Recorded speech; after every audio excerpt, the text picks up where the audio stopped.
I'm back with another new video. This week, I definitely upload more than once a week now. This video is all about Hijinx.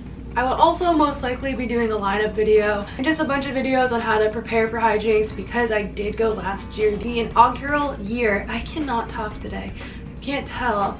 I just filmed another where wearing this exact same thing because I'm a mess right now. I'm so tired, I can barely talk, and I just need to get these freaking videos filmed. So if I'm looking down, because I'm looking at something, all my info is down here so I can make sure I don't leave anything out. Normally I have like a whole guide of what I need to talk about. This video I'm going to make it a little bit more casual, so hopefully I don't miss anything. So Hijinx is held in Philadelphia. It's right in downtown Philadelphia at the Philadelphia Convention Center. If you're not from Philadelphia, it's a pretty cool city. It is known for being kind of dangerous, but I personally never had any issues with feeling unsafe. It reminds me a lot of Boston, and I'm from Massachusetts. It's actually really comforting and cool for me to be there. This is kind of a New Year's festival.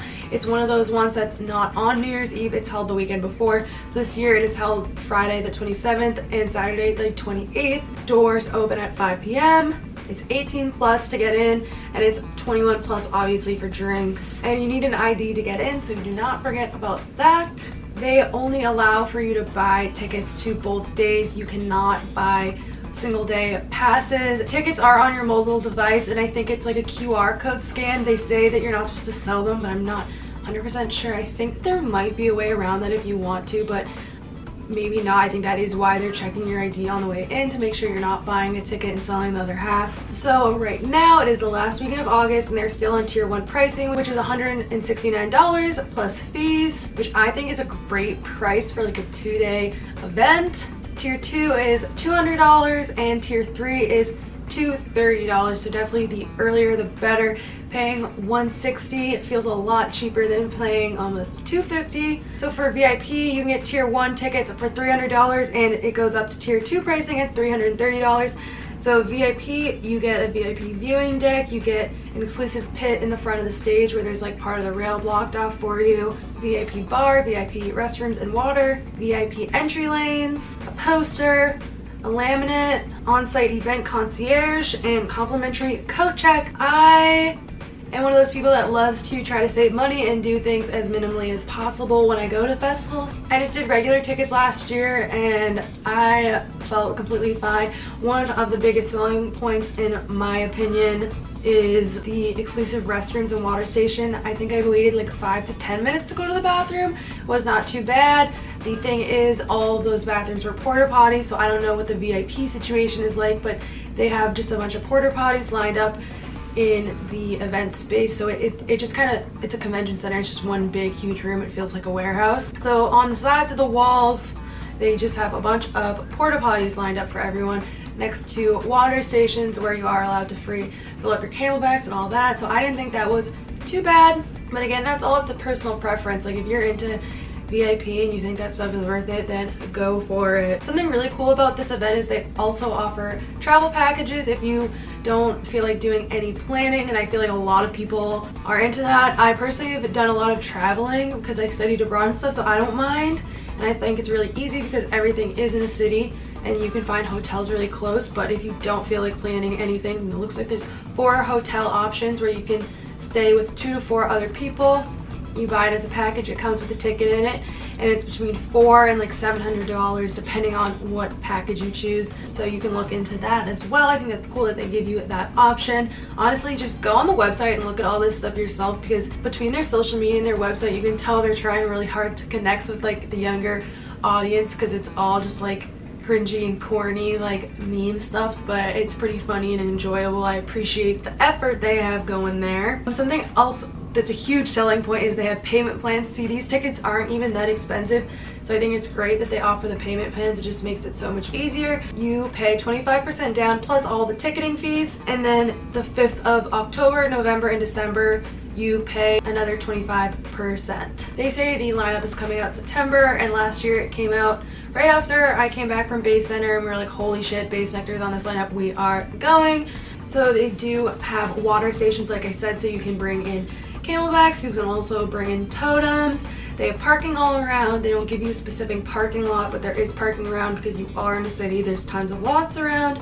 They have lockers. They have food and drinks, obviously, while you're there. Something really surprising for me was they had a ton of vendors there, and they actually have really cute stuff. I have a ring that I wear every day on my hand since I went to Hijinx. I've literally not taken off a single day, and I really love it, and it's really good quality. I got it probably for like 10 bucks, and it's sterling silver, so it has not tarnished. I love it. So that is just all the information about the festival this year that they have released so far. Again, they have not released the lineup yet, but last year, honestly, I didn't care about this festival until I saw the lineup, and the lineup, in my opinion, was unreal. So on the first day, they had Bassnectar. Obviously the biggest selling point for me. If you guys already subscribe to me, you know that I am a bass head, so that was huge to be able to see him for like a pretty good price, and then to get all these other people with them. Big Gigantic, they are one of my favorites. Some great funky dubstep. RL Grime, I used to love him when I was into trap music, when I first started getting into EDM and stuff, and when that, well, I guess not first, but like when I was getting back into it. I loved dubstep like back in like 2010. I had a trap moment for sure. Ganja White Night, so that's more like dubstep and like rhythm. Denzel Curry, who I think is a rapper.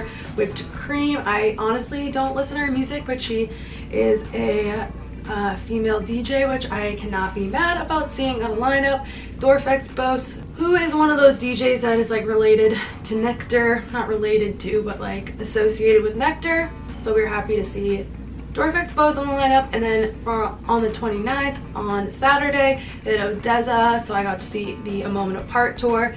They had Grizz, more funky dubstep vibes. Illenium, all the feels. So many people feel the same way I feel about Bassnectar, about Illenium, so that's another huge person on the lineup. Then they had Flatbush Zombies, which is more rap. Vanek, I don't know anything about. Zai, I don't know anything about. Kayvon, don't know anything about those either. So you could see exactly what they went for. They did a few huge names, which in my opinion are Odessa, Illenium, and Bassnectar, to really pull those tickets. They did staples for funky dubstep vibes with Grizz and Big Gigantic. Those are some legends. They have been around for a while, so I was so excited to be able to see them again, and I'm sure so many other people felt the same way. Then they had the staple rapper for each night, and then they sprinkled in some other people to fill in the blanks, and they honestly did such a great job. There's like literally only 3 people that I was iffy about even caring about seeing, and that was only because I didn't know who they were. Still, I haven't checked them out because I kind of knew that me and my friends would not ever be there in time to see them, so I didn't want to get my hopes up. Honestly, I thought that this was one of the best lineups of the year, especially for the lineup being so small. It was like such a high percentage of like people I wanted to see versus didn't really care that much about seeing. If the lineup is anything like last year. Hello, really quickly wanted to come on here because since filming this, the lineup has come out. It took me a couple weeks to get this video up, and honestly the lineup is like just as good as expected it to be compared to last year. I was hoping they'd do as good of a job as last year.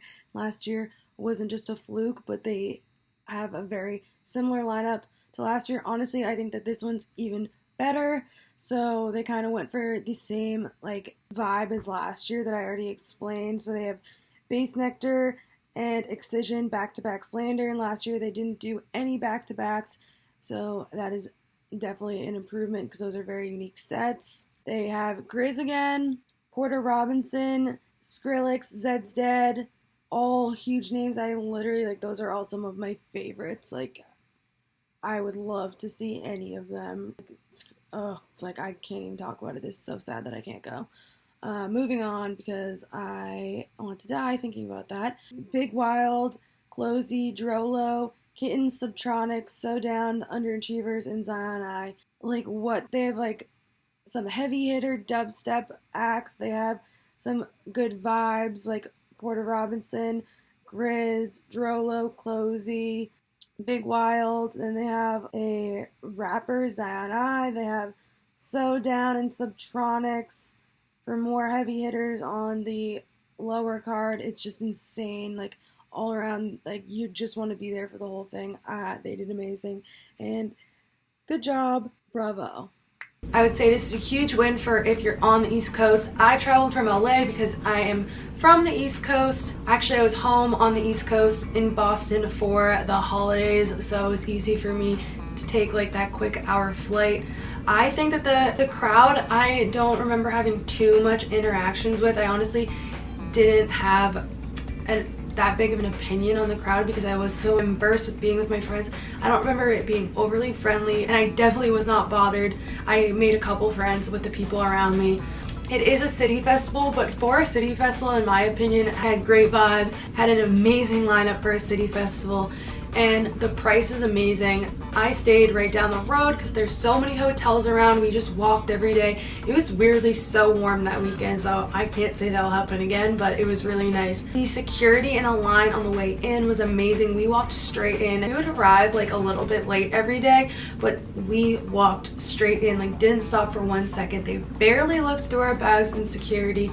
All the security guards were so nice and so chill. I honestly have nothing bad to say about this festival. I don't even know how they call it really a festival, even because it is one stage and it is inside and it is in the city, so I don't know what about that makes it a festival, but there are like multiple people playing throughout the night, so I guess that would be why. If this is like the one festival you're going to a year, I would say probably skip, but if this is like a bonus festival and you just want something to do going into the new year, then I think that this is an amazing option. I had so much fun, and me and my friends had a great time, so I know that we made it that way. So if you have a good group going, this is definitely a great place for you guys to thrive, but it's not a festival where they're going to be providing you with tons and tons of activities and good vibes. As you can tell, like, it's in a convention center, it's in the city, everything I just said. But all the logistics were great, the crowd caused no problems, and the lineup was amazing. I'm so excited to see who's on the lineup this year. I'm honestly really jealous because if the lineup is good again, my friends will most likely all be going. I definitely will not be able to go, so I'll be super sad about that. But if I can suggest anyone to go and have as much fun as I had last year, then I would definitely suggest it. So my review for this festival is definitely a thumbs up. A couple other random things that I'm thinking about now that the video is over. Like I said, I have heard that Philly can be kind of unsafe. I never had that experience, but just because I didn't doesn't mean it doesn't exist. But me and my friends did walk from our hotel, which was like a 10 or 15 minute walk on the way there and on the way back, and we had absolutely no issues. From what I have heard, the nitrous mafia is very prevalent in Philly. I think that's where the nitrous mafia started. There's gonna be a ton of people coming up to you selling nitrous and all that, so just be aware of that, that is something that will be going down outside the venue.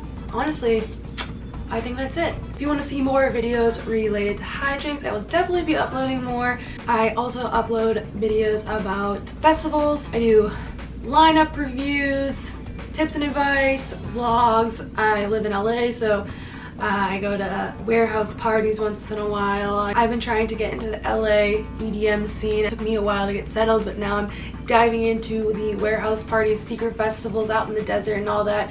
Curious about that. I have vlogs up there and there will be more to come, so please subscribe. Click the bell if you want to be notified every time I upload. You can follow me on Instagram, you can follow me on Twitter to keep up with what I'm doing every day, and I will see you in my next video. Thank you, bye!